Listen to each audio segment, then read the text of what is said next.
Hey, everyone. We are live without Heyo. Rasa, so that's very sad. Yeah. But I'm glad to have one of my favorite YouTubers of all time here with me. Yowza. That's high praise. Holy smokes. Yes. And strangely, we both had a mediocre week of reading, I guess. Yeah. Yeah, I mean, I read a fair bit, but there was just a bunch of stuff that just didn't really, I don't know, it just didn't really work for me. It didn't really resonate. Luckily, I did read a couple of things that were really fantastic, so balance it out a little bit. Gore Vidal is looking forward to Ragnarok, i.e. the beginning of the restart of Saga. Right. You know, without Gore mentioning it all the time, I keep forgetting that Saga's about to come out again. But I'm sure once it does come out, I will actually enjoy it and be happy. Secretly, he is Brian K. Vaughan. Right? This is Brian K. Vaughan's cleverest promotional tool. That's right. Trashing Saga. Except that you have been working on getting Gore to come live with us. So someday, boy, I'm trying. We'll find out if he really is. As we all have, I think, at some time or another. It would be great to have him live. But yeah, I mean, I get that not everybody's comfortable with it. Colin Blanchette, a guy that I talk about in my videos and follow on YouTube, he started a YouTube channel. He's got 2 videos so far. So it's good to get kind of people. I watched a little bit of Howler Mouse's video this morning, and he was talking about how, as we've all talked about, that there seems to be a portion of YouTube that's very specific when it comes to comics, whether that's bitching about the comics, whether that's investing in comics or slabbing and that sort of thing. So it's nice to get some people who are reading the books and have things to say about the books. So if you haven't seen Colin's videos, I'd highly recommend checking out his first 2, a pretty promising start. Exactly. I'll hunt up the link and add it to the show notes afterwards. Because of you mentioning it on Twitter, I watched both his new videos and I enjoyed them. And he's definitely, got an extremely eclectic taste, which makes it fun for people like us to see what he's talking about, discover new comics. Hello, Scott. Scott considers us people and Gore also a person. Yeah. Or something like that. Hey, Scott, good to see you. And anyone who doesn't know, Scott is a regular. He doesn't do his own channel, but he's a regular on a chat, usually on Jared Osborne's channel. That is an excellent one of my favorites. Yeah, I like catching it too when I can. It's not always easy Friday at that time, but I try to catch it when I can. Right. Yeah. It's kind of freewheeling, but centered on whatever's on Jared's mind at that week. Right. Yeah, it's true. I don't know if you have any further thoughts on Image and their union. I don't. I know that it was successful, right? So I mean, that's a positive thing. Right. Other than that, I haven't really dug into kind of the reading on it, but I mean, I think that that's a very positive step that they came to an agreement and they are now, like, the office staff workers are now unionized. Hopefully that hopefully that kind of has yield some kind of positivity for them. So that's a promising thing. Hopefully, I wonder if it'll start to trickle amongst some of the other companies now that they see it can be done. Yes, that is very interesting. And the one point that struck me is that it seemed like Image fought it tooth and nail because they convinced whatever the organizing board is that judges the elections to disallow 3 of the votes. Right. So it should have been 10-2, but instead it was 7-2, which is still a winning vote. Still winning. Yeah, exactly. And at that point, it's like, why are you doing this? Why not? They're going to have a union either way. Why not start, behaving? But well, it's always like we talked about when we talked about it the first time. It's always kind of disheartening seeing when people kind of come out on that side, especially in some circles, when they come out on the side of we don't want a union. It's like, man, you guys broke up from Marvel and you guys started your own thing for pretty specific reasons. These people are only looking to get taken care of. But I think everybody has the idea that no, I'm a good boss. I'm the good boss. We don't need a union here because I'm a good person. It's not Yeah. always about that. It's just about the intricacies and the fairness and all sorts of other things. It's not that you're a bad There's a person lot that of they want to ego unionize. involved and Yeah. personalities. I always find it funny when people in general say, well, that's just the corporation, or, you know, that's just, you know, that unfeeling thing that was done was just by the corporation. There's Yeah. always people. I mean, That's right. obviously image is very small, but even in a big corporation, there's always people making choices to screw other people. Right. And that's Or I mean, I would also say that potentially there's people that are making decisions. They're not making the decisions to necessarily screw other people. I think that sometimes their decisions that they're making, they just have this trickle down that they don't always take into consideration. So, I right. mean, you know, because there's definitely that side of it where they're absolutely trying to just get product and fuck the little guy sort of thing. Yeah. But I think there's also kind of things that they don't necessarily mean it. You know, it just is kind of like a side effect, right? So, Well, also in the news right now is, and I won't try to harp on it too long, but is the lawsuit between Bill Crabtree and Robert Kirkman, because oh, Robert Kirkman did not want to live up to his original deal on uh-huh. splitting some of the rewards should their little indie comic somehow become big and go to the media. He had Boo. told Bill he would give him 10%, and then he backed down. Told or put it in writing. They did not put, they just had an oral agreement. Dude, I don't understand. That's the, you know, I'm sure everybody's a good Yeah, person. I don't because you're understand just that a in this bunch day and of age. 20-somethings making a comic together, and Totally, like, but in this "Yay, industry us, of let's go comics, make some comics." where the history is there, the history of this exact thing I happening is know. there since the 60s. Why fall into that trap again? I just don't get it, you know? Again, it's not Because nothing it against them again, it's the personally. I don't know interpersonal either of them thing. personally. It's the interpersonal thing, I think. You know, you're Yeah. just making a comic with your buddies. You're not gonna say, "Oh, I don't trust you. Let's write this down." Yeah. Um, Don't and trust anybody. you trust the person, and you do, and then they later screw you. Yeah. Um, and well, from the little because I've talked to Bill about it, I Yep. think that Kirkman probably could have gotten away with it even if he'd been a little nicer about it, the way he did it. Mm-hmm. You know, it's the personalities are a big thing. That's why Well, and also, I go back to people saying, you know, the screwing over of Alan Moore was just a corporate thing, but it was actually Jeff Johns and Jim Lee and people who may have even, you know, personally spent time with Alan Moore who make these decisions. mhm. Well, and it's also one of those things of like, why not just give the guy, you know, it's not like Robert Kirkman isn't doing well. Why not just honor Right. your agreement? But whatever. So there is the argument that the colorist is not a creator and shouldn't get 10%. But let's put it this way, Jack. Kirkman wanted to get a good colorist, and the way he Yeah, got a good colorist was saying, "I will give you 10%," because he couldn't exactly right. afford a good colorist. So even leaving Exactly right. That's how beside you whether get people. colorists are worth it. Now, I think a colorist is definitely worth 10%, but I that's a I matter would of agree with that. I would subjective absolutely agree opinion. with that. Because I mean, at the end of the day, you get what you pay for. So if you're not going to pay enough, you're going to get someone that's maybe a little more of a half-assed colorist, which is going to have a Right. huge impact on your book, whether you like it or not, you know? So, Yeah, and then again, like if you don't want to honor it, don't make the deal to begin with. But it's just so exactly. shitty to make the deal and then back out. Yeah.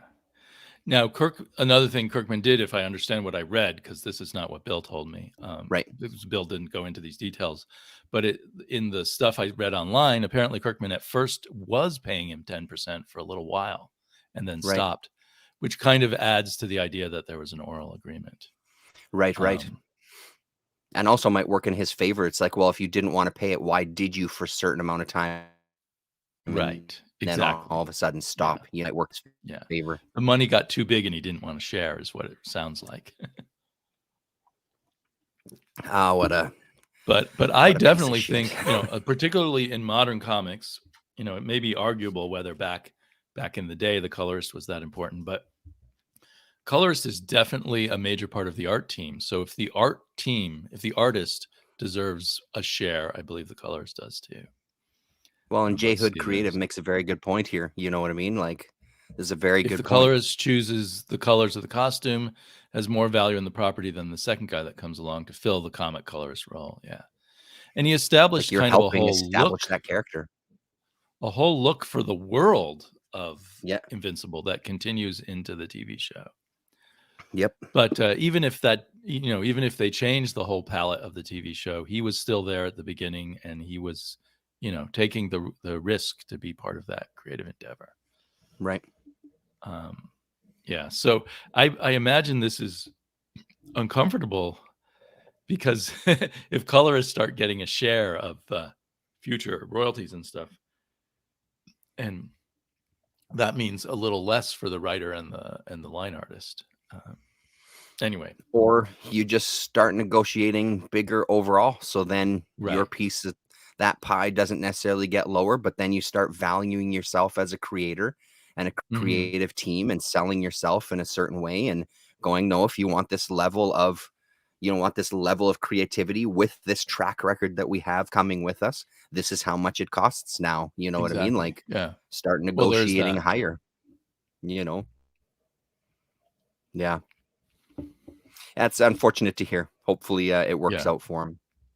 Yeah, and it'll be interesting. I think it's, beyond that I am friends with him, so I hope things work out well for him, to see the role of colorist continue to be more appreciated. Somewhere I saw it was like 7 years ago that DC started putting the name of the colorist on the cover, along with the writer and the artist. And some comics even put the name of the letterer on the cover too. Right. And they probably should. It's like credits in a movie, man. Everybody worked on the thing. Why not give them a little bit of credit? You know what I mean? Like, what's wrong with that? What's wrong with kind of, hey, this is the team that I had. It wasn't just the director that did everything or the writer that did everything. There's a team that goes into this thing. It doesn't cost a lot to just show some appreciation, right? So yeah, that doesn't cost a lot at all. Yeah. And you never know. There are people like me who now pick up a comic if it says Dave Stewart on it. So you want to put that on the cover. Yep. Or Bill Crabtree. Yeah.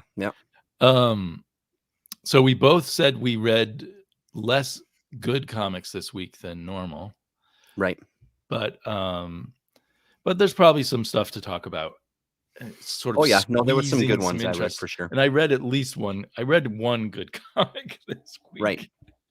Oh, the other preamble thing I wanted to talk about was the 500 comic book goal that I have now followed you on Twitter and doing, and KSN Comics is doing it. So I think both of you did it last year. Yep. And so this is hey Travis Bueller. I don't know what that symbol means. Is it lipstick? Salt shaker. Grain of salt. Okay. Yeah. So sorry. Some people have kind of questioned me, like, as if they feel like I'm showing off or bragging how many comics I read. So it's this thing where you post on Twitter every time you read a comic, and then you kind of count down. So you say, like, comic number 20 out of 500, because you're hoping to read 500 comics this year. Right. Which seems like a ginormous amount to some people. But I figure I read at least 650 comics last year, but I want to actually see the count. And that's really just reading. For me, that's reading like 12 comics a week, I think would do it. So, which it's is funny a lot how of comics to some people, but it's just, that's my normal reading. It's funny how people take some of those things personally and get kind of worked up over it. Because I mean, one of the things that I do enjoy about Twitter is I like that 500 comics tag, because I like seeing what people are reading, because sometimes that might, turn you on to something that you previously didn't know about, right? Like, I enjoy that kind of thing, right? So all dudes, hello ragamuffin. Yes. I like that kind of thing. So I just always America. find it funny that people take it in a way that it's a show off thing. It's what are you going to do? Yeah. And if you think about someone like me and probably like you, we just take out a half hour a day to read some comics, and it's fun to show and to see what everyone's reading, because I don't get to talk about everything I read, probably because a lot of it's not worth talking about, but it's still fun showing it all. Totally. And just having maybe a little sideline conversation with it, or someone gives you a little nugget of information about that book that you didn't know, or, hey, if you like that, you should check out this, and, that sort of thing. So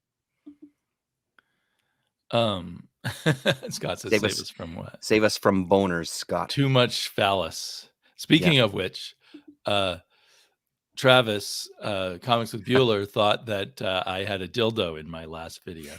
Oh, okay. That's what he's salt checker was supposed to be. I will, the next comic book countdown I do, I will include that in the video again, and people can try and figure out what it is.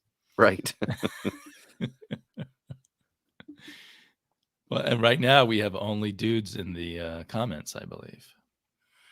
It's true, dude-centric. I think it makes it a little more fun for me as I'm, reading all these comics to just kind of list them on Twitter and then be able to go back and see, oh yeah, there was the 20th comic I read that week. Yeah. Yeah, I mean, when I kind of finished the 500, going back through the list and just kind of looking at what I read, and then doing the video where I kind of talked about, I think I did like 2 or 3 videos breaking down the stuff that I read, the kind of highlights. It was great. It was a great way to revisit and then engage with those books again, right? Where a lot of the times I finish a book, I put it on the shelf, put it in the filing cabinet, and it, for the most part, just goes it just is away, right? This was a nice way to kind of re-engage with that comic and creators, right, and take another look at it again after the 500 and really see like the Young Master series and the Master series. That was a huge standout for me last year, and revisited that a few times. Just even flipping through the book just made it even more enjoyable for me. Yeah, I really like the idea of being able to just quickly on my Twitter account go back and see what I've been reading. Yep. I wanted to say hi to Mike from Comic Swag. Comic Swag is Mike and J Rock. Both Mike was 1904 Comics. Both had small channels, and now they've teamed up to do a channel. So that's another good one to go. Nothing about slabs or speculation. It's just about omnibuses and individual issues and trades and things like that. It's a good channel. And that's cool. I'll have to check probably it out. not many people know about it yet, since they just started it a few weeks ago. Right. Yeah. So and some people have already racked up a lot of comics, such as the aforementioned Chaos and Comics. And I don't feel jealous of him. I just feel amazed to see, because I'm looking here. He just posted his 135th comic. Holy smokes. It's the 16th of January. I mean, he is an amazing reader. I mean, that is, I'm just impressed. I'm not jealous.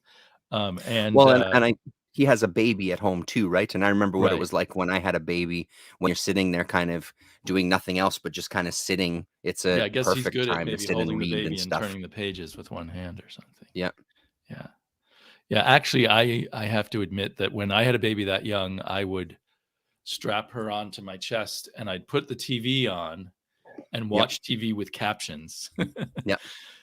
So I probably got more reading done when she got a bit older, but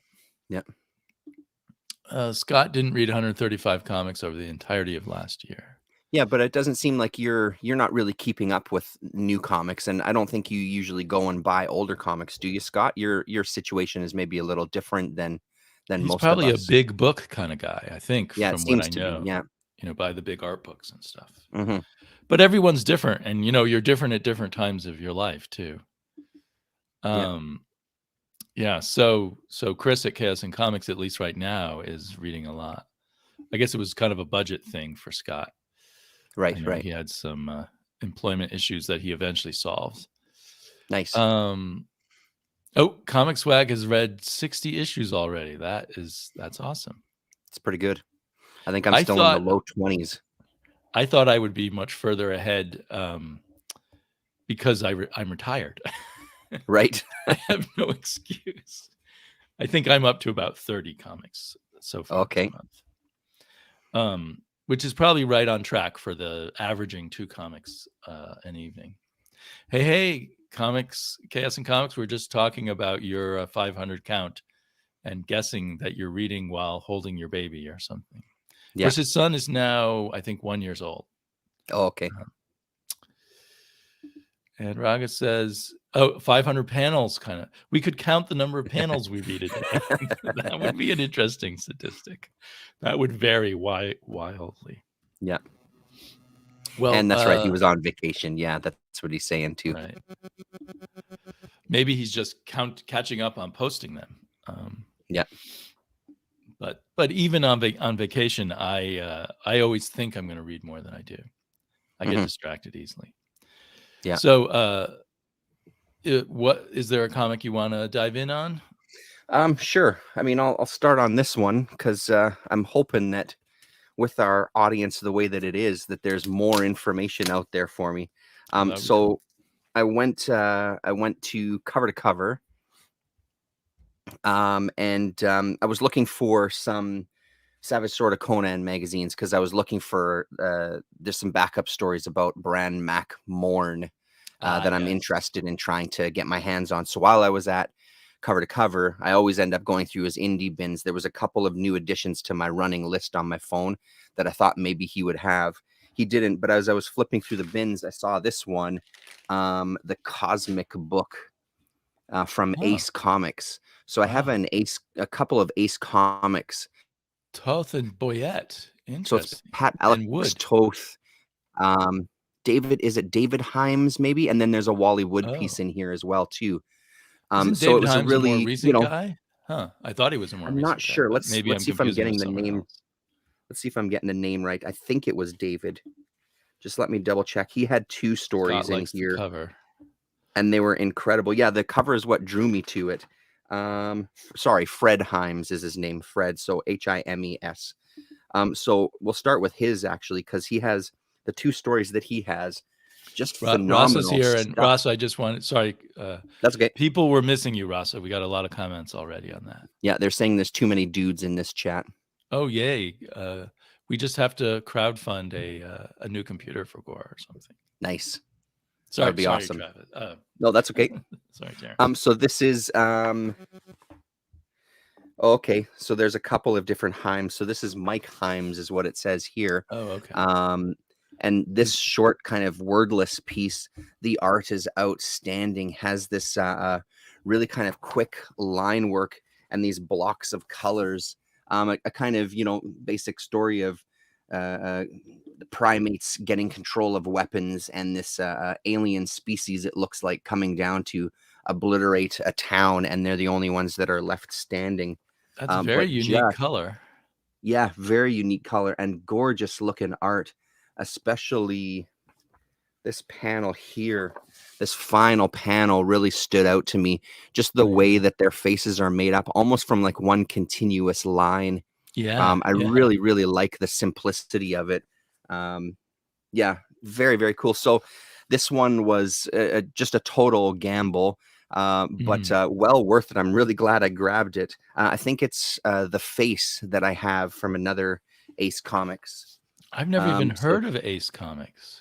Yeah, no, I hadn't either, and I don't see them a lot, but the couple of books that I have, it really puts me on the radar of I want to find more to see what else they did. So here's the Wally Wood 2-pager, which is great. Just a quick little short story, a sci-fi story. And then this is Pat Boyette here, who had quite a career from what little I know about him, not only in comics, but working in film and TV and being a director. And then kind of going back. I thought he was the one who was also a New York City cop. Oh, is that true? Okay, but maybe I have him confused. He might be the creator of Peacemaker. That's right. That is the guy. That's exactly the guy. The Charlton Peacemaker. That's exactly it. So they're all kind of short sci-fi / horror type of stories, but so good, just really entertaining. And I think the biggest draw for sure is the art. And apparently, so this is an Alex Toth piece that's been reprinted multiple times from what I've read about it. So this isn't necessarily like you got to find this just so you can find this old Alex Toth piece. I didn't like it as much. I thought the layouts were interesting, but it didn't blow me away compared to some other Toth stuff. But I mean, the visuals are still pretty stunning. And the color throughout the entire book is really great. So this was a lot of fun. And again, like, one of the things, especially you and I have talked about in the past, is just going through these dollar bins and you know, finding these, just taking a chance on some of these old comics purely because of the cover. There's a talk in the spread of an issue number 2, but as far as I know, issue number 2 never did come out. So this is a great read, and it's from 1986, so December 1986. So of course, right in the boom, right in that sweet spot. Right. And then one of the other stories that was good was this sort of torpedo takeoff that starts out black and white, that then turns into color as he gets transported from his world to kind of this sci-fi other reality that eventually he kind of ends up taking over. So a pretty good story there as well too. But yeah, very, very enjoyable read. Highly recommended. And then there's the back cover there too. Interesting that such a seemingly obscure company was able to get such top-notch people. Yep. Probably someone lost their shirt on it. You know, they spent a lot of money on getting the big people, and that's why there's never another issue. Yeah. I even like the that Tales of Gods and stuff font on the cover. Very cool. Yeah. Do you know who did the cover? Yeah, it's really great. Doesn't say. It's Boyette. That's Pat Boyette doing the cover on there. Oh, Pat Boyette. Okay. Cool. Yep. So beautiful stuff. So I mean, that was an absolute highlight. But again, that just flipping through those bins, it was cheap enough. The cover caught my attention. I know the 1 or 2 other Ace comics that I have, so yeah, grab it and give it a try. Very, very nice surprise. I'm thinking that when Gore comes on, we will charge money to anyone else who wants to join in. He's so popular. I think we might have to. Yep. We'll have to probably monetize those videos too, so we can cash in on his first appearance. I'm not quite sure what the conversation between Raga and Gore here is at the moment. Something about Frank Miller fans. Oh, I think they were maybe talking about the new Daredevil / Elektra book. Oh, is that come out or is about to come out? It did. No, it's out. I picked it up yesterday too. That's the first issue. I had to give it a try. I love her costume design. And I was just curious, even though I haven't read Zdarsky's run, I was just curious what this was like, so I grabbed it. Interesting. Okay. I didn't realize that was... I knew that she was doing Daredevil's job recently, from what other people said. Yeah, we'll get money to pay the lawyers by having Gore on our show. Right. And then we'll slab that video and sell it. Exactly, Rasa. So I forgot that I'm not on screen. I continued reading Universe. I think I've talked about the first 2 stories in here, and now I finished it. So I read the other 3, and I continue to. This is definitely my favorite read of this week, which was a week. But this is probably my favorite book that I've read so far in 2022. I love science fiction, and certain science fiction just clicks. Like it has sort of a. It seems strange to say about science fiction, but it has kind of an emotional hook to it built into the science fiction stories. Let me just share my other video. There we go. So while each story in this stands alone, you know, there was the first story about writing the corporate name on the atoms throughout history. And then the second story about robots that people have romantic relationships with and that going wrong. But certain aspects and characters reoccur throughout. Let me see if I can find the beginning of the next story. So then the third story is about some space explorers, and they go out in humanoid-shaped spaceships. So inside in the brain is where the crew is. And somehow the idea is that if the crew dies, there'll still be something for other cultures out in space to see what humans look like by looking at the ship itself. But and inside we had, you know, humans and robots exploring, and the robots have a lot of feelings, but the humans kind of ignore their feelings. Anyway, they're trying to find aliens to make contact with, and only one person, because he what did he do? He breathed the air. Sees these ghost-like aliens. They've moved on from corporeal being, and he basically, when he gets back to Earth, he decides not to tell anyone about them. I can't now remember why, but anyway, these aliens reoccur in the next issue. It's kind of the backstory of the aliens when they were all turning incorporeal, and it's a story about one alien who didn't want to move on, so to speak, and how it was actually kind of forced upon them. And in the middle of the so this was really cool and inventive. This thing here that is like his arm is actually another creature, so they have a what's the word for it, when a symbiotic relationship with their arm. And there were jokes in the previous one. There's a lot of hand images, and someone was joking that aliens might not know that our hands are part of us. They might think they're separate creatures. And then it turns out these aliens, in fact, their hands are separate creatures in the next story. And then the story gets kind of interrupted when this is his father, so they must reproduce in a weird way. This is the image I used for our thumbnail this week. The story gets interrupted when something crashes into the planet and destroys everything. And it actually turns out to be this guy from the first story who's been moving through time from the Big Bang back to his present. And so he smashed into this planet on the way and destroyed all life there. And so that connects to that story. And they're talking about, you know, what do we know about planet Earth in this story? And then the next story is called What We Know About Planet Earth. And it's a crazy story where we go back to the corporation that was in the first story, and they're experimenting with time travel. So I don't know if this happens before the first story, actually. And one of the women that there's the head of the same corporation. One of the women they're experimenting on gets this thing where she's phased forward in time. So you see her body, but she's already experienced the next minute and a half. And they fire her. Since the experiment went wrong, they just fire her. And she goes back to her husband.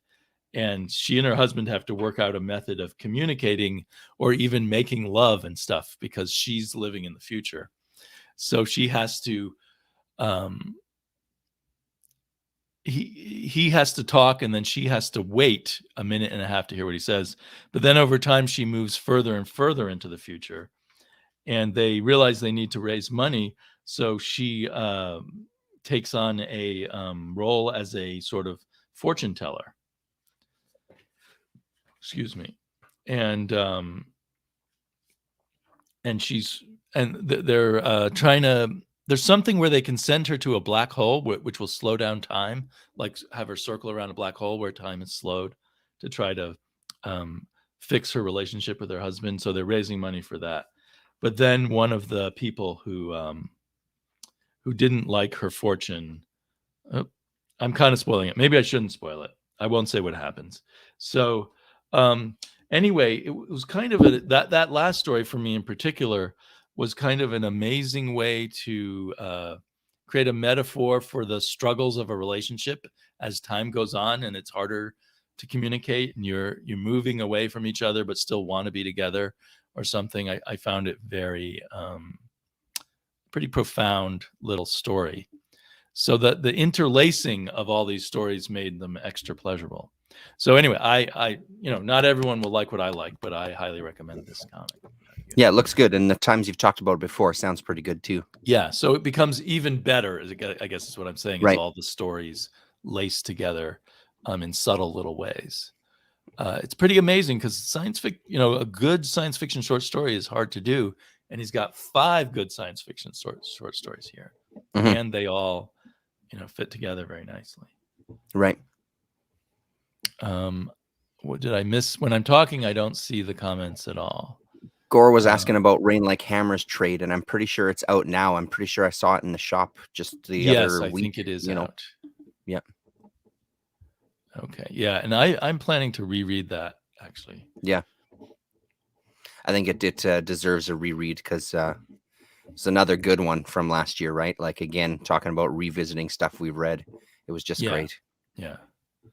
Yeah, I'd be interested. I know Scott's read a lot of science fiction, so I'd be very interested to see how Scott likes this. Its list price is $30, so hopefully you can get it for like 20 or something somewhere.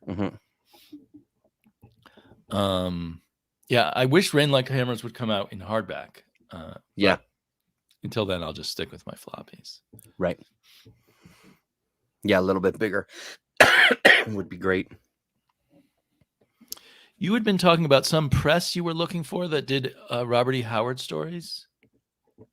Was that called Cross Plains? That's the one. That's it right there. Boom. I have That's 2 Cross Plains books. Shush. One is about Robert E. Howard. I think it's a bunch of adaptations of little short stories of his. Yeah, that's the one that's on my list, that Mythmaker. Yeah, is so it just you mentioned it, I thought maybe I have that, and then I saw it on my shelves. Right. So, and then they also have H.P. Lovecraft book. Sorry, what did you say, Terence? Is that Kelly Jones in there? Yeah, that's the Kelly Jones one's there. Can you make yourself bigger? I'd love to see it. Sure. So it looks like, I haven't read this yet. You reminded me of that I had it. So this one's called Dermond's Bane, adopted by Roy Thomas and Kelly Jones with George Freeman, I think, on the cover. Oh, nice. Yeah, of course. Winnipeg's own George Freeman. Yes, I miss George Freeman. He was a great artist who didn't do enough. Let's see who else is in here. That looks like some cool art. Oh, yeah, nice. Is that Tim Sale? Tim Sale doing Robert E. Howard. So these are not Conan stories or anything. They're just other. Robert E. Howard was a very prodigious writer. For dying at 30, he got a lot done. And then there's this Richard Corbin one about a caveman. Amazing. And every single one's adapted by Roy Thomas, which is generally a good thing. Right. Because he was so faithful to Robert E. Howard. And here's another Tim Sale one. Yeah. Oh, man. I think I bought this from Lone Star Comics from mycomicshop.com. Yeah, I saw they had some listed there. I usually go and check just to see. For you, that's harder because of the postage, I assume. Yeah. Well, I just use it to get a rough idea for price. So when I'm out there, is this something that I should really be looking for, or, is it kind of unattainable for now?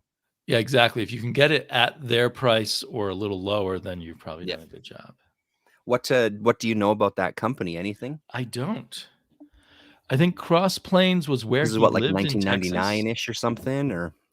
Yes, 1999 exactly. Interestingly, it's Cross Plains Comics, but it's from New York City.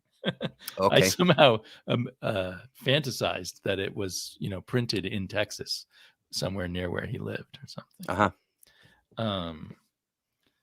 There's also kind of a art gallery at the back. Oh yeah, look at that. The artist, Kaluta, Mark Schultz. Oh wow. Steve Lytle, Colin McNeil. I haven't heard of Colin McNeil. So it's a fun thing to find if you can find it. I must have read about it. So when there are things that I hear about, I just sort of go check and see if they're available on mycomicshop.com. Right. And then I tried to decide, could I find this at my local shops? And if it seems too hard, I'll just order it. Yeah. And that's where I might have to be. Because, if Cover to Cover and Red River Bookshop don't have any, I'm probably not going to find them in town. Because those are the two spots. Like when I'm looking for weird, small indie publishers and stuff, those are the places that 9 times out of 10 will have them. So if they don't, chances are I'm not going to have much luck. And the other one is what? Oh, H.P. Lovecraft. Okay. Yeah. Sorry. Whoops. It's Cool. H.P. Lovecraft's The Call of Cthulhu. Right. It looks like it's black and white. Looks kind of like art you might find in Creepy or Eerie at a glance. Yeah, or it might all be one artist. Let me look here. Esteban. It's all Esteban Morato art. That's why I bought it. Oh, nice. Yeah. I mean, there's tons of Cthulhu comics out there once you start hunting, but right. I always want more Esteban Morato. They kind of feel like trade paperbacks, like really thin trade paperbacks. So I wonder, like at Red River Books, if they might put them in a variety of different places. Nah, he's got pretty much one section. I haven't been upstairs though. That's the thing. Like upstairs is only open once a month, so I'm gonna wait till next month and have a dig up there because he might have them stashed away upstairs. Hopefully, yeah. And now I feel stupid that I haven't read them yet. I just kind of put them on the shelf and forgot they were there until you mentioned them on Twitter. Hey man, I mean, one of the things that I've been reading is this, and this has been on my shelf for I don't know a couple of years at this point. And I'm about halfway through it. It hasn't made my Twitter list yet because I'm not done. What does that say? This Treasury of Underground Comics? It does, yeah. The Apex Treasury of Underground Comics. And it's really enjoyable because you're getting kind of the hits from some of the big creators. This one also has from the original owner. He put a little book plate in it as well too. Oh, cute. Dr. Charles E. Kelly Jr. from the Library of. So this one has Willie Murphy, Bill Griffith, Art Spiegelman, Spain Rodriguez, Justin Green, Gilbert Shelton, R. Crumb, of course, some Sherry Flenikin, Bobby London, Jay Lynch, and Kim Deitch. And it just has it's got a little bit of an intro about underground comics. There's an interview with Crumb as well, too. So there's a good kind of 10-page lead up to kind of the comics. And it's really enjoyable. It's one of those things as I'm reading it, I'm about halfway through, a little more than halfway through. As I'm reading it, I'm realizing that anybody who wants to kind of dip their toes into underground comics, I'm going to preface all of this by saying I don't know how easy this is to find. But I would just say keep your eyes open for it online because this gives you a really nice sampling of these artists and kind of their, sort of bigger stories or a really good look at what would probably be considered their, go-to stories. The Crumb stuff takes up about 40 pages. This was interesting. The Spiegelman section. There's an early version of Mouse that came out in 1972. I can't remember where it ran. Wow, I know that eventually it ran in Taboo and then in Raw, but he did an early. But the version in Raw did not look like that. The version in Raw. That's exactly right. What you got in the final. Exactly. And that was the interesting thing about reading this short story. It was just a one-off and just kind of an idea that he had. But the standout thing for sure is the art style. It's a lot kind of cleaner, which was also interesting reading this. It was still fantastic. Like it's really, really great. But it was also neat reading more Spiegelman because I haven't read a ton of his stuff. And, the idea is that he always plays with kind of like comics as a form and things. I mean, he does a lot of that. That's on display here. So those are all Spiegelman? He changes his style then? It's all Spiegelman. Yeah, exactly. So his style is kind of all over the place, which is great as he kind of dips his toes into other areas. So that was a lot of fun to read that. Was his quote style and that he didn't have another style. Right. And then, Gilbert Shelton, I just finished reading. And again, the Gilbert Shelton stuff, I grew up like out of all the underground comics that I grew up reading. Freak Brothers and Gilbert Shelton are the ones that I've read the most. So, I mean, I know these stories in here backwards and forwards because I've read them so many times. But again, it's still, and speaking of a guy playing with style, here's him doing his Chester Gould tricky prick ears.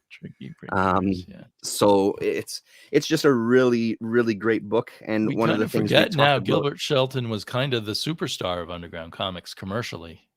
For a long time. He was. I mean, especially Rip-Off Press, right? Like he's kind of the one that started that. And it's an interesting thing at the beginning there. They talk about his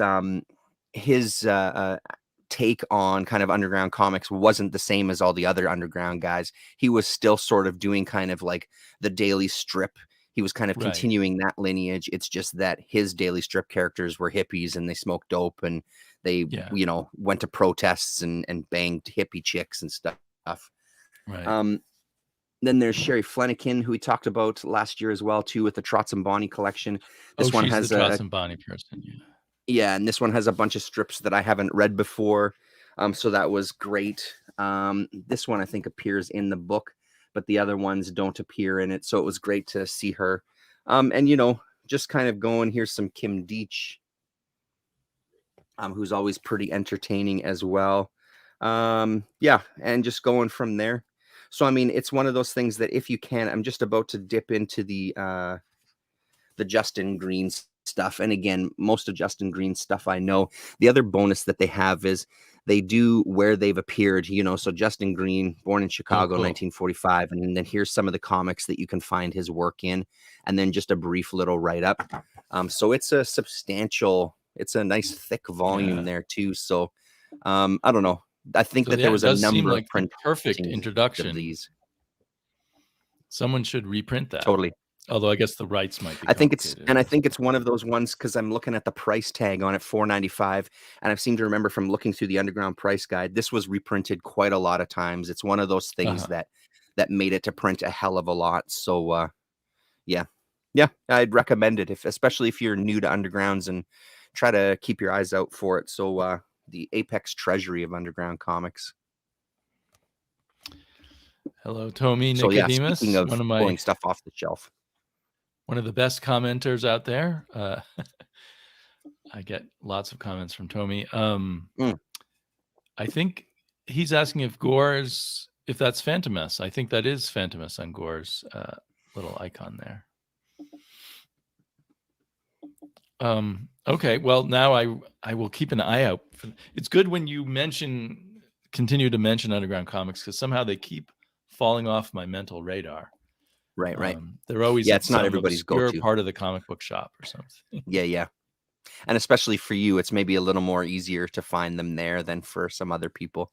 I imagine. I'm just a guess, but yeah. Let's see, what should I talk about next? Because nothing else was very good. Well, of great interest to me is I read 2 issues of Warlord by Mike Grell. And I guess it kind of fits in with your finally becoming interested in barbarians with swords. Yeah, exactly. Yeah. Let me do the thing again. There we go. So I have here issue number 2, and then issue number 17. And issue number 2 was very disappointing to me in that it was a lot worse than I expected it to be. Right. I'm not expecting brilliance from Warlord or anything, but it was.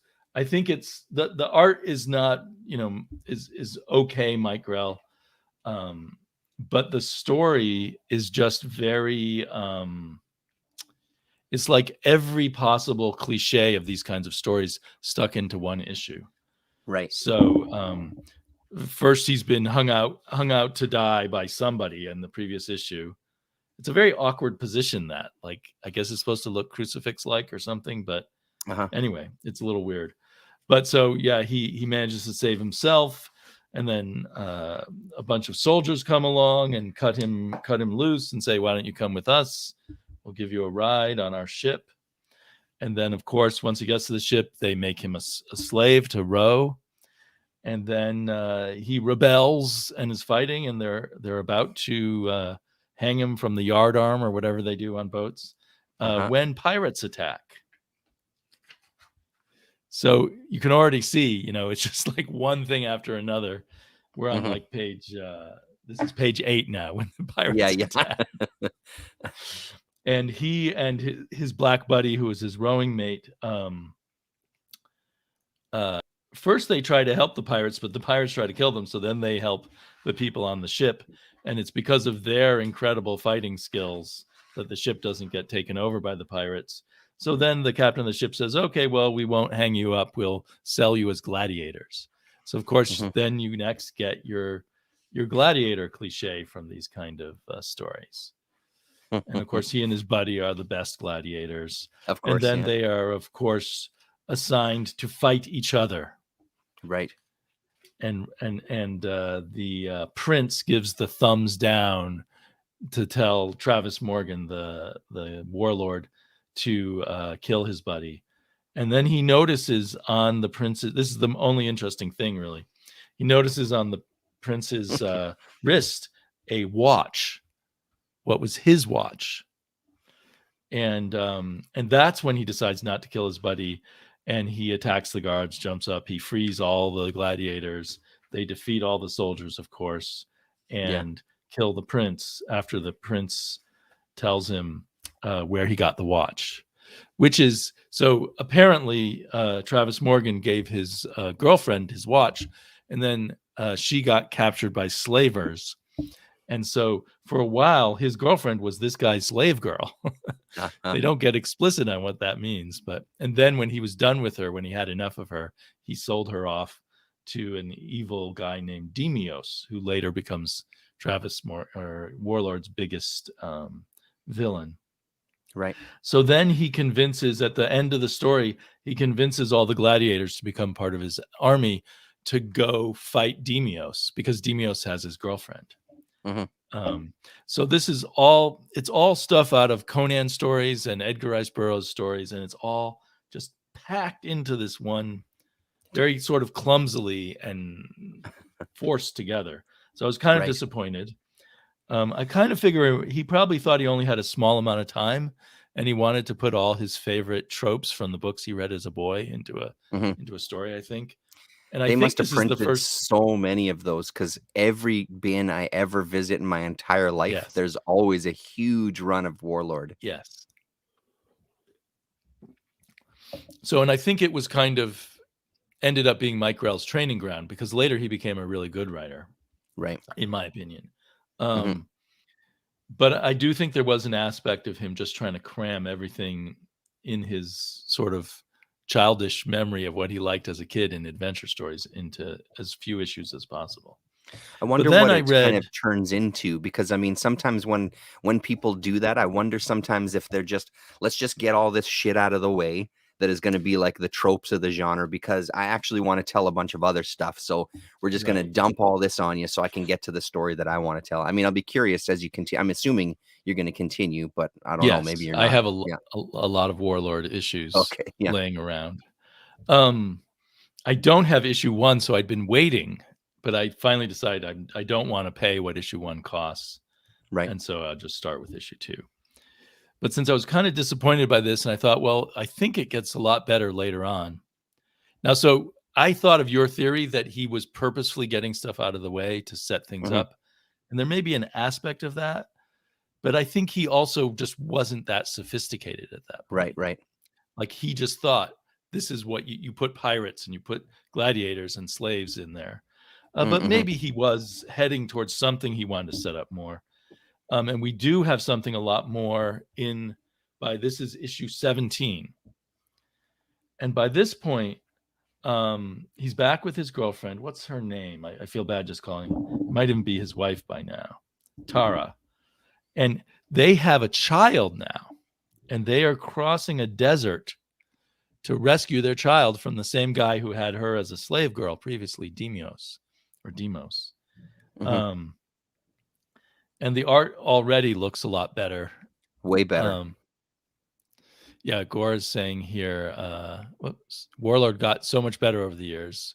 And then came John Sable Freelance, which is his favorite. Yeah. And I've bought a bunch of John Sable Freelance because of Gore, but I've been putting off reading them because I thought, well, I'll read a bunch of my Warlords first. Yeah, I've got some as well, too. I just have never dipped into them. Yeah. Maybe not a good strategy. Maybe I should just jump to the John Sable. But I used to love Warlord when I would occasionally find it as a kid. So it's still in this very cliched sword and sorcery mode, but there's something different here because he has a wife and they're rescuing their child, and that never happens in the cliched stories, right? They never get beyond the initial romance, and Conan never makes permanent relationships with anybody, right? The woman changes every issue or two, right? And Mike Grell, the thing that Mike Grell had that I always loved was these double page spread as the title page of every issue. That's and a cool I think page, the only other person who did that in the 70s was Jack Kirby. And also, I think it may have been frowned upon in general, because I know that when Kirby returned to Marvel, after a while, they requested that he not do that. They felt he was kind of cheating and filling pages or something, which is ironic now when it's become kind of a standard thing. Anyway, I always loved that Warlord had these double page spreads. So in this one, they're wandering across the desert. They say it's 500 kilometers of desert that they have to cross to go rescue their child. And they're already, dying of thirst. And then they find this magic city out in the middle of the desert. And Tara realizes, because she's a native of this land, whereas he's from Earth, or from the surface world, she realizes it's an evil wizard city of legend. And then for the rest of the story, we get a bottom panel that's telling a story of a wizard who came to the city trying to steal the power of the ancient evil, or whatever it is. So all through, we get his story, which also gives it just a little extra, makes it a little more special than your average sword and sorcery thing. Because otherwise, this is just like a Conan story. Conan and some chick arrive at some magic city, and it's not what it seems, and they have to fight their way out. Of course, only a few of Conan's female characters are good sword fighters. There are a few, but Tara seems to be very close to equal the prowess of Warlord. So I found this much more charming. It was still, nothing super special, still kind of a standard sword and sorcery, but it's also part of a larger sort of tapestry of the family and friends of Travis Morgan and their adventures. So at the end, they survive the evil magic and the monster, and they have this gem, which clearly is going to play a role in some future story. So I did by issue 17, at least, it's kind of it's grown up into its own interesting variation on the kind of stories that inspired it, I think. Yeah, so totally. Now that I'm more issue looks excited pretty to good. read Yeah, more Warlord. Yeah. So you've read from 2 to 17, or you just dipped No, into I have these not. two I specifically? skipped, and Okay. I do have a number of the in-between issues, but not all of them. I just, after reading issue 2, I felt like I suspected, as Gore says, it gets better. I suspected it got better, so I wanted to read something good. Right. Yeah. Rather than just go on to, I have issue 4, but I don't have issue 3. So I'll probably go back now and read what I've got in the earlier ones. Yeah. It was an amazing feat back then to be the writer and artist of probably another guy who should own the right. He should own the rights to Warlord, but he doesn't. Right. Yeah, no, that's cool. That's very cool. I mean, like I say, they're all over the place everywhere I go, but I've never tried one out. So probably in terms of just reading rather than being an obsessive collector, maybe start around issue 10 or something. Right. Yeah. Because you can figure out what's going on pretty easily. I found this cover very appealing. That's just why I happened to pick this issue. It is a good one. Yeah. But it's also interesting. Mike Grell developed a love for the clothes, got skimpier and skimpier. Mike Grell's male heroes are the nakedest of all. Right. Well, other than Richard Corbin, I guess. Yeah. Who just goes full on. Yeah, that's right. Oh, right. There's a Mike Grell podcast, which I've listened to a few times. I keep meaning to go back to it. I think they've been doing it a long time. Yeah, there's a lot of ads that you saw there. And Bookworm is going to try and return to Warlord. Yeah, so I mean, if you have them all, maybe you want to start from the beginning, but don't give up, I think, is the trick. that it will pay off in time. Stick with it, yeah. And they're pretty quick reads. You know, a lot of old comics are dense reads, but these are a little closer to, not like modern comics, but a little closer in the quickness. So kind of on that same train of thought, like I was saying before, I'd done a bit of, because I'm really big into the Call these days. I was just kind of reading. I don't remember what I was reading specifically, but they mentioned a couple of other Robert E. Howard characters that had made some appearances in comics, and one that stood out to me was Bran Mac Morn, who apparently was the leader of the Picts, and there was some short stories written about him, and then some of it made it into comics in various during places. The time of the Romans, right? I believe so, yeah. I don't know too much about it. He's a Mediterranean guy who becomes kind of their leader. And in he's not a native Pict. He's not, no, which was a little disappointing to me, because I liked that idea that he was going to be a Pict himself, that was this story was going to revolve around. So there's a 4-part Men of the Shadows. This is it's Savage Sword of Conan 102, 103, 104, and then it skips to number 106 for the final story. And it's pretty good. I would say I was a little bummed about it a bit, because it wasn't quite what I thought. But again, it's only one of the stories. So we focus on this Swedish character first, who kind of is in the midst of these battles and kind of comes across a Pict army and starts fighting his way through them. It's him against 100 men basically, and Bran Mac Morn sees kind of his struggle and kind of stops the army from trying to kill him, and they kind of bring him into the fold a little bit to kind of find out who he is, because you don't look like the other people we've been fighting. Where do you come from? He's a Norwegian. I said like he's from Vikings. So okay, that's even more disappointing. Even more the Aryan guy. Exactly. So then it just kind of gets into a history of the Picts in general for the last 2 issues. And I mean, it's good and all, like it's entertaining enough, and some of the art is incredible. It's Gene Day. This one specifically, I posted this on Twitter because I love this 2-pager. I am a Gene Day collector. Now I have to find these. Yeah, there's his signature there too. So it's really, really nice to look at. There's no doubt about that. The stories, I think, weren't kind of what I was hoping for, but they were still enjoyable. And I mean, these didn't cost an arm and a leg either, so that made it easier to kind of sample them. There is a bunch of other Bran Mac Morn stuff out there that I'm going to look for. I remember, I think you mentioned Worms of the Earth, which was probably in an early Savage Sword. Yep. Couple of Savage Sword issues, although it may have been an epic. I just can't remember for sure. And in that, it was anyway, they were fighting the Romans, but in the Worm one, I think that one appeared in like a Marvel Fanfare, Marvel Feature, Marvel something or other, one of those things. But that one appeared in, they reprinted it. I just read this last, I guess it was the week before, this Colin the Barbarian's #1, and it's reprinted in here, and man, it's good. And that's the one that Corbin did his Bloodstar based off of that same story. So this one, is that Almeric?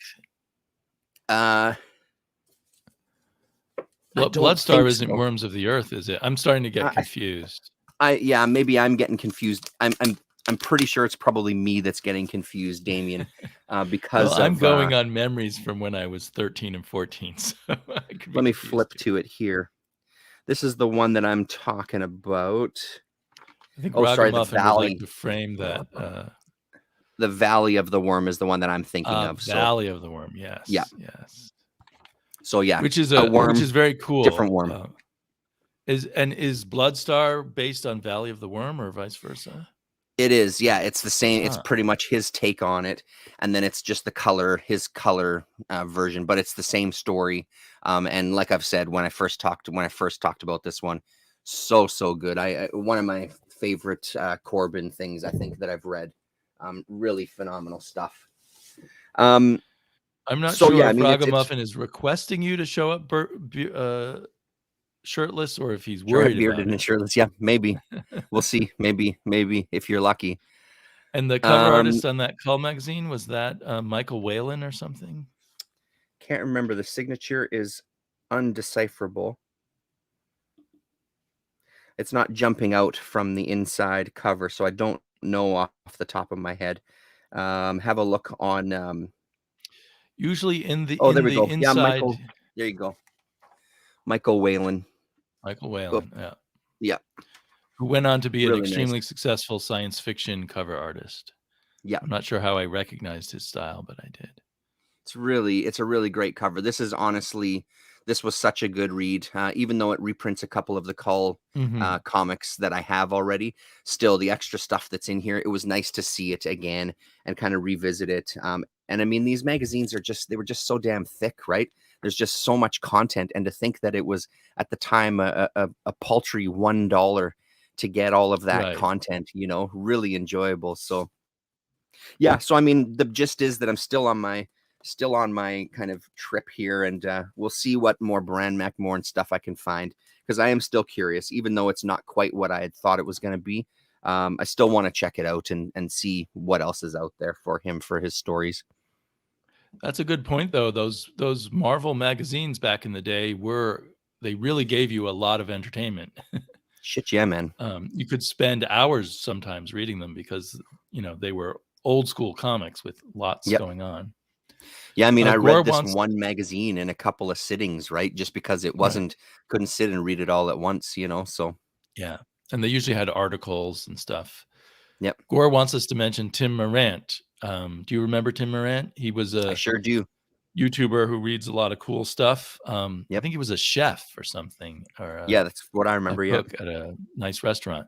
But he'd been busy for a long time, and he just came back and did a new video with lots of, as you would expect, a lot of cool stuff he was showing. I would have missed it if it weren't for Gore mentioning it, because he didn't show his face. And nowadays, as I have so much stuff in my YouTube stream, if I see a face I recognize is when I usually click on it. And Jack watched Tim's video also. Yeah, Tim ended up in Howlermouse's live stream today too, in the chat for a bit. Oh, Tim. Oh, good. So maybe he's really coming back. Yep. What is Comic Watch's new team up channel called? Comic Watches. I'm not sure who that is. Comic Swag is a team up channel. That's good. Tim Marrant took it down, his video already? Or maybe they're talking about someone else. Yeah. So on the subject of Cull, I wanted to show you this, which I haven't read. Look at that. But I've been hoarding all of the Conan and now the Cull omnibuses. Since I'm retired, I surely will have time to read them all. Yeah. Let me show this to you. So what this turned out to be, I didn't realize it. It has those 3 Cull issues that you have now, like you recognize this the magazines, cover, but then the rest of it is all of Cull's appearances in the Savage Sword of Conan. Oh, see, that's here sweet. It says Savage Sword of Conan 34, October 1978. So it's random stuff. Like here's some Savage Sword of Conan 124. So they just used Cull as kind of a backup story. Right. To be honest, I worry that a lot of it is not that good. That they just, it's a hasty backup story. There's no continuity or very little continuity. And part of the interest of Cull to me is that sort of process or journey he's taking in becoming a ruler of a country. And the art varies wildly. This art doesn't look too bad, but I saw some art that looked downright sort of amateurish. Yeah, like that's what I found looking at the Conan stories in the Savage Sword of Conan. That the main story, the art was really just not appealing. It was more like what you're showing here, which doesn't kind of have that same appeal to me. Well, I would say that like the first 50 or 75 issues of Savage Sword are pretty reliable, and then after that, it's a crapshoot. Yeah, sometimes there'll be a good artist, and then a lot of times they just sort of threw any old person on it. Oh, like there's some good art there. Who's this? This is Dale Eaglesham. So it must be early Dale Eaglesham, because he's kind of a contemporary comics artist right now. Story by Charles Dixon, which is not a writer that I'm so crazy about. Right. Here's a John Arcudi story. That's interesting. Do you know who John Arcudi is? He did a lot of BPRD. He shows up in some of the stuff I have too. Yeah. He did a lot of BPRD. He's the writer of Two Moons right now. Oh, yes. Yeah, of course he is. Yeah. But so a lot of this is kind of rough stuff. And I don't know, man. You're selling me on it, though, considering what it collects, because I have no intention of collecting those Conan magazines to get the Cull story. That might be a really good way to dip into it, though. I didn't realize that that's what that one collected. If you want to be a Cull completist and you don't want to search every single Savage Sword, this is certainly a way to go. There's 2 volumes of this, isn't there? Well, that's the confusing thing. There's 3 omnibuses about Cull. Okay. And one has those early stuff like the Marie Severin and Mike Plug stuff. And then another, I think, collects those later shorter series like Cull, like the ones with John Bolton and things like that. And then there's this one, which I guess in my imagination, I thought maybe there was a lot of Cull and the Barbarians issues. I didn't realize there was only 3. Yeah, of the magazines. So there's this one that collects all the black and white material. Yeah. Here's an interesting one where Dale Eaglesham they're just reprinting his pencils. I don't know if I like the artwork that way, but in his artwork, but it is interesting experiment. So hopefully this is still in print. It is. It's at one of my comic shops, and he's actually got it at a pretty good. He's got a little bit of discount on it, so I may grab it. Yeah, because the list price is $125. I think that's more than you want to pay, but if you could get it for like under $100, I think it's worth it. Yeah. Well, there's one more caveat. I guess I don't have a black and white comic nearby. Shoot. But anyway, this is actually smaller than the original. Yeah. Because they keep the same omnibus proportions that they do for the regular comics, which makes them bigger. But you can see they had to adjust the page to keep the proportion. So they actually had to shrink the original page a little bit to fit in this book, which is kind of sad. Yeah, it totally is. So that's the downside of this. Yeah. Make all those omnibus consistent in size, and then you have to mess with the art. Right. But really they should be probably a little wider. Like right here, you can see this is probably the same proportions as the magazine. They probably need to be a little wider, then they don't have to shrink them down. Yeah. So while I'm at it, another thing that I'd say only get if you're a Cull completist. I was all excited to get this Cull. It was art by Tony Dezuniga, who's one of my favorite Savage Sword of Conan artists. But I think it's still good art, but it's also a little maybe more hasty than what he had done earlier. This is 1989. Right. And the story is kind of odd because it seems like on one hand, it's kind of written for people who don't know all the Cull stories yet. So Cull is dying. He has horrible wounds, and his main advisors are hanging out, reminiscing about different stories with him. And then in between their stories, we see what he's experiencing, which is sort of this battle with this death goddess. Right. That's kind of neat. So it is kind of neat, but it also it's I don't think it's telling you anything new at all about Cull. I think it's stories that are familiar from elsewhere. This is one when he's a youth and they're fighting with a ship full of Picts. I love the actual parts with I think that's where Tony Dezuniga did his best work, with this death goddess, who Cull in the world of his mind makes love to. Of course he does, yeah. And then defeats and stays alive.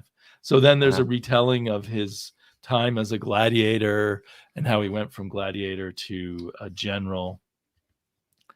So in a way, it might be good for a brand new Cull reader, but it also is such a jumble of different stories. It might be hard to put it all together. I don't know, man. I'm turning into a Cull completist. I gotta say, well, like then you need to I'm find really this. digging it. Yeah, I'll keep my eyes out. Wherever I got this, it didn't cost me very much. No. Probably my equivalent of your Red River, the place over in Vancouver, Vancouver, Washington, I think is where I got it. Probably for $6 or $10. Yeah, it there's some very cool art interspersed here. I think that this is a Marvel graphic novel, and I think they didn't quite know who they were selling to, but they kind of imagined it wouldn't be someone who already had read a lot of Cull. Right. Was there was a movie that came out too, right? Did this come out the time of maybe the movie came out? Was this more of like a, hey, let's try to cash in on? I would think don't the know when movie's that the movie late was. I don't know. 90s. Oh, was I it? can't Okay. remember when the movie was, but this is 1989. Oh, okay. This is probably near the end of the first wave of experimentation of doing things for the direct market. You know, and a few years from now, Image is going to explode and change everything. But so yeah, it's a pretty little book. But yeah, I was going to say I didn't know you would become a Cull completist. So I was going to say I didn't know it either. I'm just as surprised as you are. This is our poison, right? We think we're just readers, but then we become completists. Yeah. Well, because honestly, like when the character is so interesting and when they, you know, and I mean, there's a lot of stuff that's the same. Let me just say this, like Thulsa Doom keeps coming back. Right. I could see that kind of getting a little tired after a while.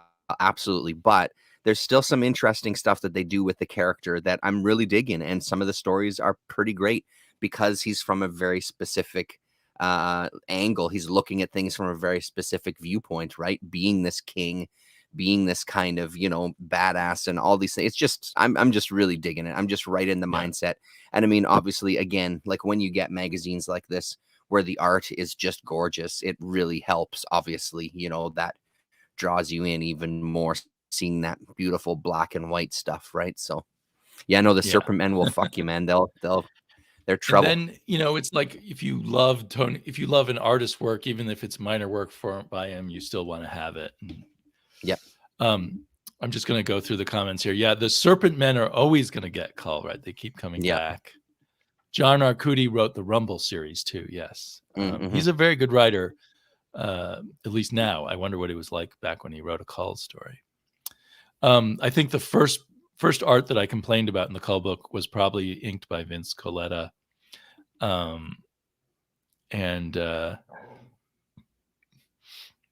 Gore wants to make sure everyone catches the Wait What video from Tim.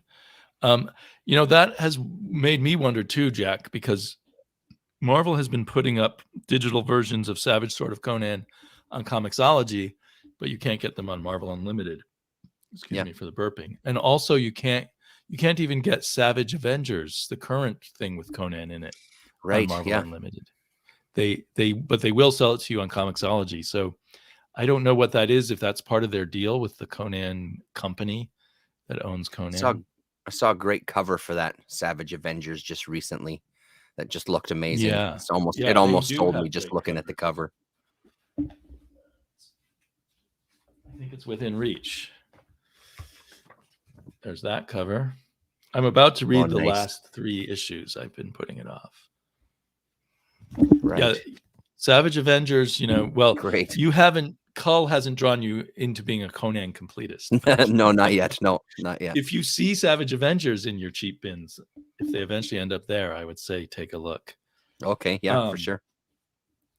But Vinny Coletta apparently had some mob connections, so you had to be careful around him. I'm not sure what you mean by do you like gladiator stories? I guess I don't. Where there's such a cliche where the hero becomes a gladiator and then works his way up and kills the king. It seems to, I think Conan did the same thing. Yes, Dezuniga's work on Jonah Hex is like the definitive Jonah Hex work. I think it might be is it called the Topaz Throne? I believe so. Yeah, I believe so. Hey, Mike, is Minsky named Mike? Oh no, I can't remember. Anyway, old of course. YouTuber who's still Yeah, going. absolutely. Still does some good hauls. He's a cool guy. Sure does. All He the was cool getting comics are scouts there for a immigrating to while too. Canada. So one of Gore's lesser obsessions is immigrating to Canada, but he wants to bring the whole state, which I think is not a good deal for Canada. We'd take you, Gore, but we'd take you and the cheerleaders, as we've talked about. But the rest of Texas is going to have to stay behind. And Gray Man, I think, is still talking about the lizard people. They return as priests of their evil cult and human god. I just issue number 15, I think, in the call that I've just finished reading. That's the break that happens before it goes to the magazines and then comes back. That's the kind of theme in those last couple of issues. The two-sided, the lizard people that are taking over and which ones are the real people. And it was pretty good. It was pretty entertaining. Hey, that makes me think. I hadn't made that connection before, because in your video you talked about how in the third Call magazine they acted like there was more coming. Yep. Maybe the material for that ended up in when they returned to the color version. Yeah, I'm assuming so. I just think that it's funny that they tried to, offer this subscription for like a year subscription to the Call magazine in the final issue of the Call magazine. They didn't know they were being canceled. I wonder if they sent that money back to people. Now I'm worried there may be some heavy metal albums you have to buy if there's some about Call. I'm not too worried about that. Give them to me. That's cool. That's good. Thanks for showing that omnibus. I think that's on my radar for sure. So other than that, I could tell you about some not good comics I read. Yeah. Let's hear. Do you have anything anything else good you wanted to? Unfortunately, I don't really have anything good. I have one that I could talk about. I didn't love it or hate it. It was just kind of moderate. But please, let's hear what you got. Oh, the bad stuff? Okay. Well, yeah, or even just one of them. Maybe one that's, something. Okay. Just because we're not used to ending the show in a mere hour and 20 minutes. Well, let's see. So I had the other star of Weird Western Tales was Scalp Hunter, which I'd never read before, because Weird Western Tales is where Jonah Hex started. So I happened to pick this up at some point recently from my shop for some small amount of money. And I open it up, I see it's written by Jerry Conway, and to my shock, drawn by Dick Ayers, with inks by Romeo Tengal. I don't think Dick Ayers is the right artist for this kind of thing.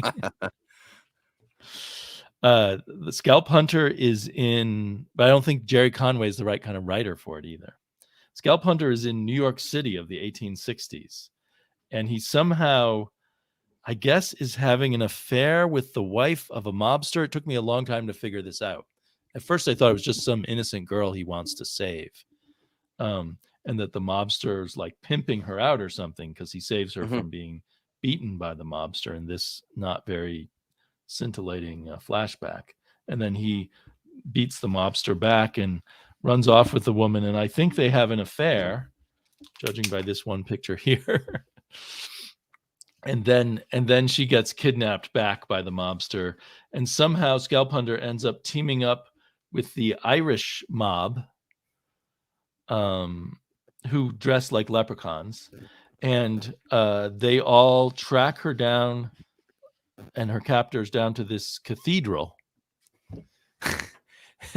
And then they have a big fight. It's totally confusing. A big fight between the various mobsters in the church. Right. And then what happens? I can't even remember. The bad guy, of course, doesn't get killed by our hero directly, but causes his own death. And we end with a Scalp Hunter hugging his wife, the mobster's wife, who he's having an affair with. But it's told in the most clunky way. And, the illustrations are just very stiff. I felt kind of like this is a reminder that a lot of old comics were not great. They were just absolutely passing the time at best. Did he get his own series eventually, or was it only just in Weird Western Tales? I don't know. I'm Okay. guessing just only in Weird Western Tales, but I think he was the main person in it for a long time. Right. Maybe before Jonah Hex, and then maybe he shared it with Jonah Hex, and then I think at this point Jonah Hex has moved on to his own comic, right? Because they mention it on Sale Monthly, so I think because of that he got to take over the whole comic. But I don't know.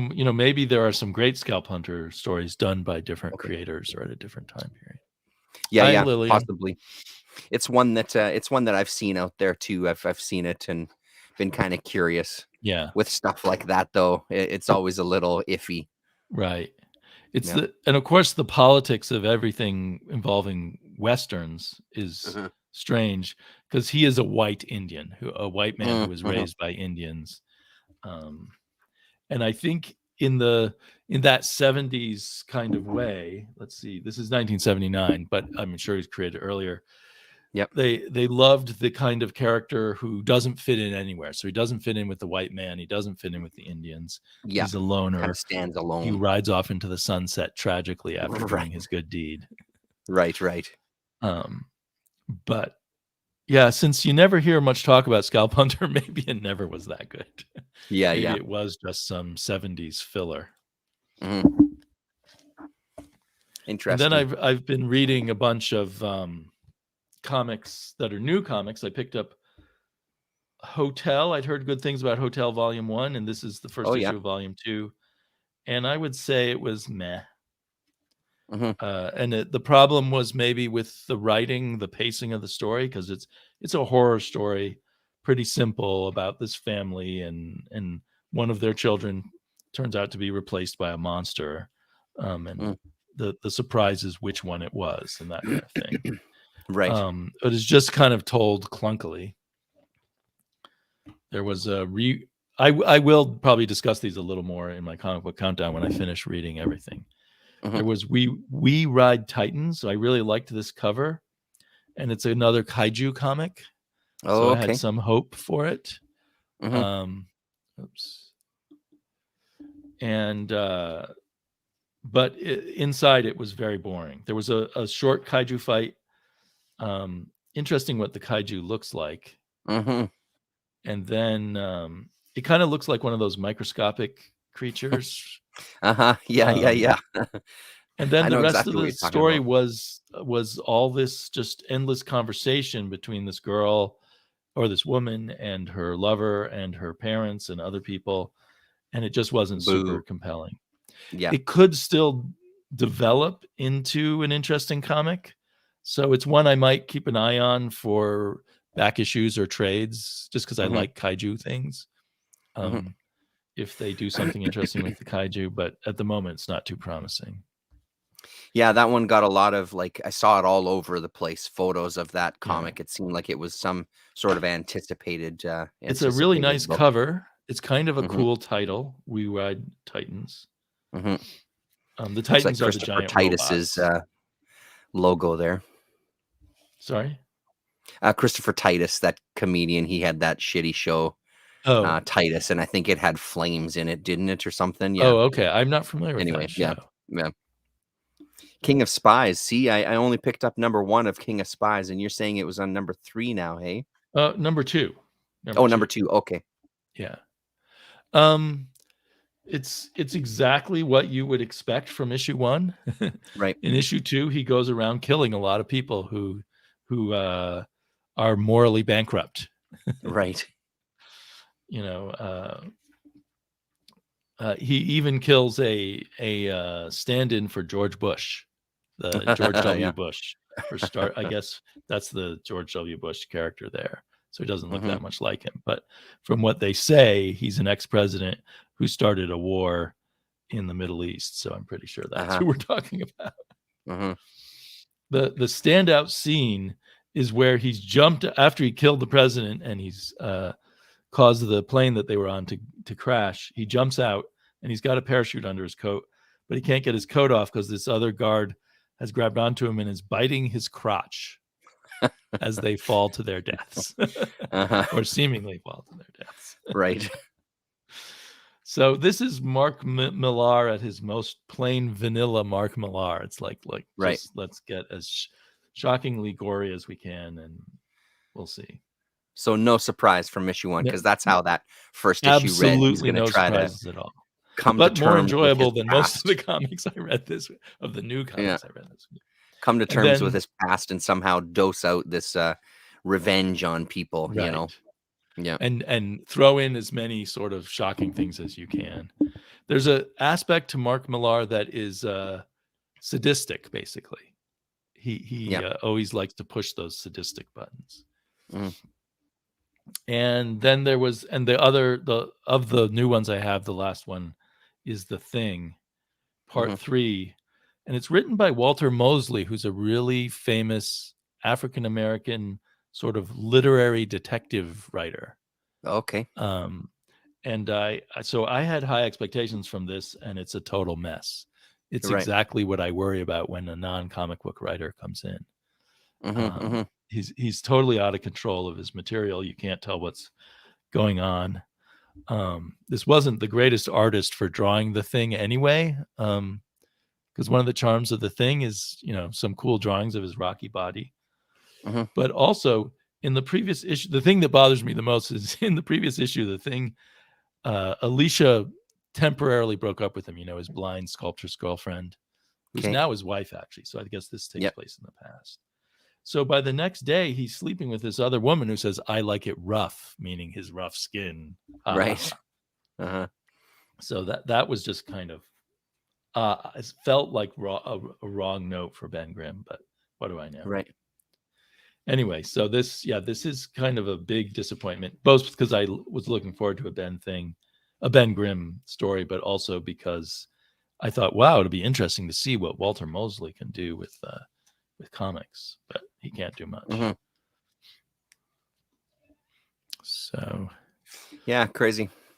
The only new one that I got, I haven't been to Galaxy Comics in a while, so I'm way behind on stuff. But the one that I couldn't resist, we were talking about it earlier there, I couldn't resist giving it a try, was this Daredevil Woman Without Fear #1. Just because it seemed like I did. I read it almost immediately as soon as I got home, because like I said, I was very curious. I do really dig the costume. I haven't kept up with Zdarsky's run, so it was a surprise to me opening it up, finding out that it was Elektra as Daredevil. But that's not like a spoiler by any stretch, because that was talked about in his book previously. It's just I haven't kept up. And there was parts that I thought were pretty interesting. The art was pretty good at points. I thought like this stuff I thought looked really great. Yeah. I like the kind of darkness to it, and I like the texture. Again, like that costume I think is pretty badass, you know. So when you're gonna have a superhero with a ridiculous costume, at least try to make it badass. But then it started hitting notes like this with Matt Murdock again, where they end up for a tumble in the bed, and it just kind of was like, I don't know. It's again, it's going back to that Thulsa Doom thing, where how much can you tell an Elektra story before it just kind of gets, okay, yeah, whatever, it's Elektra story, yeah, it's a Thulsa Doom story, yeah, it's this. So it kind of lost me for a minute. But then it got kind of into her past. And again, when she was working for the Hand and how she kind of got into the Hand, and that training that happened there, and it again piqued my interest a bit. So it was kind of hot and cold with this book. There was some parts that I really enjoyed, and there were some parts that I didn't think were that exciting at all. She meets what was her name? Aku. I can't remember what her name is, but so she talks about Stick and how he's betrayed her, telling her to kind of like vocalize. She's like, you need to be quiet when you're doing your attacks. That gives you more power. You know what I mean? And she kind of helps get her into the Hand, and in turn, the Hand wants to get Matt Murdock, Daredevil, in. So I won't reveal what kind of happens at the end, but it kind of just goes to a place, and the ending kind of left me a little cold, you know, as far as what was introduced at the end. Again, maybe I'm wrong. I might give it another issue or two just to kind of try it out. But I'm curious, you know, and it makes me want to maybe try to revisit the Zdarsky stuff again, even if it's just through the library, just taking out some of those last volumes just to give it a try. I wasn't sold with the first 2 volumes. Maybe I should revisit it again, something where that's not going to cost me a penny. Yeah, I find especially when I used to get a lot of trades from the library, would become a much more forgiving reader. I haven't paid anything for it, and I get to flip through them all really quickly. Yep. But anyway, yeah, I have problems just reading Daredevil because I feel like, for me, the Frank Miller run was so definitive and covered most of the subjects that the writers then cover again. That's part of why I liked the Mark Waid run, just because it didn't try to cover any of that. Right. I've heard a lot of people say they really missed the grim and gritty aspect. Yeah, no, totally. And then just one other thing that's not a comic, but since Gore Vidal is here, I'm about 60 pages into the Modestly Blaze Sabretooth. And man, is it ever good. Chapter 2 in here that kind of talks to I keep blanking on his name. This kind of guy that kind of hires them for these jobs, goes to meet Willie Garvin and Modesty. And it's this whole setup as he kind of follows them through their day of training and conversation, and kind of just spends some time with them as he's trying to approach them to do this job for him or follow through on this hunch that he has anyway. It's a really, really, it's a solid read. I'm really digging it. I've already started looking for more books. Because I would assume that it wouldn't be, because that's just based on the comics, right? It's not like that was the original novel before the comics. Right. Yeah. I mean, it's kind of what he was doing in tandem with them, I guess. Well, actually not in tandem. Well, no, that's actually true, because this was 60. I want to say 66. Yeah, 66 is when it first came out. This edition is from 1967. So there's already a bookstore in town that just bought a collection, because I went in to ask him, and he said, yeah, there's a couple in this. I just haven't processed them yet. So I'm going to keep my eyes out there and maybe try to pick up a couple more. He's got the first one apparently as well in this collection that he bought. So, but man, so I appreciate that, Gore, for kind of pushing me a number of times to check out some of the books. I'm glad that I finally got my hands on one. So it's a hell of a read. If I see one, I'll grab it, because I love those old, quick, pulpy books when they're done well. Sometimes, though, they're done really badly. Well, and as everybody says, and I'm just going to be another voice for that, is the relationship between Modesty and Willie is really exceptional, especially when you think of the time period. He's very kind of, not subservient isn't the right word, but she is absolutely in charge, and he's totally comfortable being kind of like under her in that kind of hierarchy, right? And just their relationship is really, really great. It's really nicely done in here. I'm really digging it a lot. So I would recommend it for sure. And of course, I'd recommend the comic. Absolutely. So I'm glad I finally dived into that whole world. So I guess it's written by someone named O'Donnell. So maybe looking for the ones that he wrote, or maybe he wrote all. Peter O'Donnell. He did them all. As far as I understand, he wrote them all. And then he also did the comic too through the whole time. So Peter O'Donnell's the guy. AFPC is mentioning Gary Panter, but I guess I lost the thread and I'm not sure. I think in Omega the Unknown, he was talking about the Farrell Dalrymple version of that. Oh, right. Written by Jonathan Lethem. So maybe that come up, because Jonathan Lethem is a famous prose writer. It's hard to go back through all these conversations, but yeah. So every time a prose writer comes into comics, I worry that it's going to be bad, and I think more often than not, it's bad. But there are exceptions, and Raga's wondering who's the best prose writer in comics, though. Gaiman, and that is probably correct. But Gaiman started in comics and then moved to prose. So I still like his comics better than his prose, but he does write pretty good prose. Or pretty good novels and short stories. I do have one more thing, but somehow I didn't end up with it on my pile. If you give me a second to absolutely. the mess off to my right here. Yeah, unfortunately, the other stuff that I read, I did read issue number 1 of this Human Target, and it was just such a mess and so disappointing that there's not much else to say about it. It's kind of the TV show had come out on Fox, so this was kind of the thing, the cashing in on it.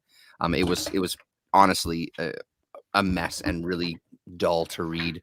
So there's not much else from me that I enjoyed. I was just saying about Human Target, how disappointing of a read it was when I read this first issue.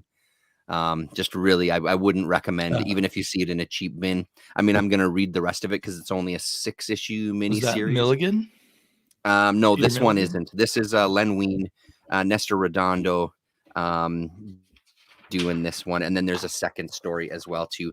And it's just dull as shit. It's really just boring. So I wouldn't recommend finding it, even if you find it in a 50-cent bin. Okay. So I read the backup stories to 2 issues of the Omega Men that were written by Alan Moore. Oh, right. And so at one of the comic shops near me, they have some curated comics where there's a little note on why you should buy this comic. And the 2 comics came together, and it said a pair of issues with backup stories written by Alan Moore. Well, that's a good idea. So that's why I grabbed them, because I had no idea. The rest of the issue, actually, the art looks pretty cool. I started reading it, and I was a bit confused. I'll probably come back to it and give it a try. The artist is it Sean McManus? Is he a 2000 AD? Yeah, he sure is. Yeah. Artist. And then these backup stories by Alan Moore are like, I think they're like his old Future Shock kind of stories. Right. I wonder if they're leftover stories. They are by, well, this one's drawn by Kevin O'Neill. Oh, wow. So they're, theoretically set in the same universe as the Omega Men, I guess. So this one is about these spider aliens have come to invade this planet, but all they find are these giant statues. And they eventually figure out the statues may be alive, but living at such a different timeline, like years pass for seconds for them. So they they end up killing themselves while trying to conquer the planet. Or maybe he kills himself because he couldn't conquer the planet. And then we slowly go into the Giants timeline where they having a little conversation about how they saw a little dust cloud for a second with funny shapes rolling around inside of it. And then it mentions and they sat and pondered the wisdom of this while Vega, the star that their circles their planet, or that their planet circles, while Vega strobed through the sky above them, rising and setting 1,000 times a second. Wow. And then so that's, I think it's 3 pages, 1, 2, 3, or 4 pages. And then the other one, which I can't seem to find in my disorganized mess of an office. Hello, Paulo. The other one in the next issue was about a woman anthropologist on a planet that only has males. And she seems kind of turned on by all these sort of savage males just doing boy things all over the place, and tries to ask one of them, how they reproduce and stuff. And there's a funny bit of conversation, and eventually she gets him to go into a hut with her, and she thinks they're going to have sex. And then we skip time, and we discover the way they reproduce is they plant some kind of eggs in a dead body. So right. He thought she was volunteering to get killed, and had eggs planted in her, and that's the end of the story. So that's insane. Kind of minor stuff, but I thought it was kind of fascinating to me that I wonder where else Alan Moore showed up. But I also wondered if Omega Men at this point, this is issue number 26, was kind of taking on a more of a 2000 AD kind of aesthetic or something. It doesn't feel like a DC comic of the early 80s. Yeah. What year is this? 1985. So maybe a little bit of the British invasion that never really took, or not well known. That's such a good idea that they would package that up and put that little note on and Yeah. have some stuff like that. That's pretty smart to get those back issues Well, moving. in fact, the person who writes those notes is this guy, David Wolk, who is friends with the owner of that comic shop. Right. And she, so she was really promoting this book, and I bought a copy, and then I got 2 more copies of it for Christmas. So Nice. Yeah. I need to find someone to give 2 copies to as presents. Yeah. I've read part of this book. It's kind of interesting, but it isn't exactly what I was hoping it would be. I was hoping it would be like getting some kind of overall theory of what all Marvel put together meant or something. But I think in the end, he's using it as a way to point out highlights that you might not have expected to find in Marvel Comics or something. That's pretty cool. But apparently got reviewed in the New York Times book review magazine, and that's how my mom heard about it, and the other person who gave it to me as a present heard about it. Yeah. So, and then you got 15 copies.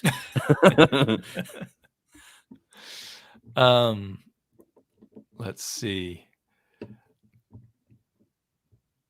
Was O'Neill Paulo Costa came in and he was talking if we were looking at the backups to Green Lantern for Alan Moore. That's where this. So Alan Moore did backups in there too. Yeah. So it's kind of funny now thinking of them just using him for backups. one apparently amazing one, isn't one of them in the Green Lantern, the Ego the Living Planet? Isn't that kind of the infamous backup? And it was him he and invented Gibbon that doing planet. It's not called Ego, of course, in DC. Yeah. That's a member of the Green Lanterns. Mm-hmm. Alan Moore was good at science fiction. He was good at bringing in all these ideas that were already out there in science fiction into comics, I think. Yeah, so I should look for old Green Lanterns.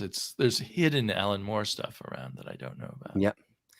Mogo the Living Planet is what Hallermus is saying. Yeah. Or the Loathing Planet, maybe. The Loathing, sorry. Yeah, the Loathing. Tim corrected himself. I mistype so often in comments and on Twitter. It's just pitiful.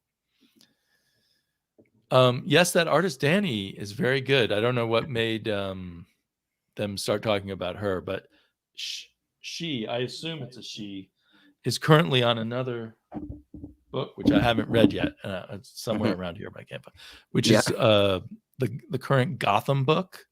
Okay. I forget what it's called, like Gotham by Night or something. And her artwork in that is pretty incredible. Well, so I guess we've come to an end. Without Rasa, we just don't have enough to talk about. No. Yeah, I'm looking around. I don't see absolutely no boner jokes. I think they actually come from Rasa. She claims it's us, but I think it's right. Yeah, no, I got nothing. Nothing else, friends. That's it. Everything else has been I'm not sure of or a bit of a letdown. Right. Yeah. Well, so how much more Cull do you have to collect? I'm pretty close, actually. I'm just kind of working on those first 3 volumes. I had to stop at 15 because the next issue I have is 17. So I've just got to hunt down 16. And then I've got most of the rest of that first volume. I think I might only be missing like 2 or 3 issues from that first volume. The second volume was only those 2 books. I've got those. The third volume, I think I'm just missing 1. And I think that run only went for like 9 or 10 issues. So I'm looking forward to kind of keep going. Yeah, and then there's still this magazine, this Cull the Destroyer magazine, this one shot that came out from this Marvel preview featuring Cull, and I haven't dipped into this one because this one doesn't kind of come till later in the run. Have you opened it? Is there a portfolio section by the Severins in there? There sure is. I have opened it. Yeah, I've flipped through it a couple of times, and there sure is a portfolio section. And boy, oh boy, is it incredible. You're absolutely right. It's gorgeous. I'm pretty sure it was in this one. Yeah, here we go. So back in the 70s, a popular way for comic book, whoops, that's the wrong one. Popular way for comic book artists to make money, extra money, was put out these portfolios, and you would sell them to they would be on fancy paper and come in a fancy envelope, and you would sell them to hardcore collectors for like $20 or something.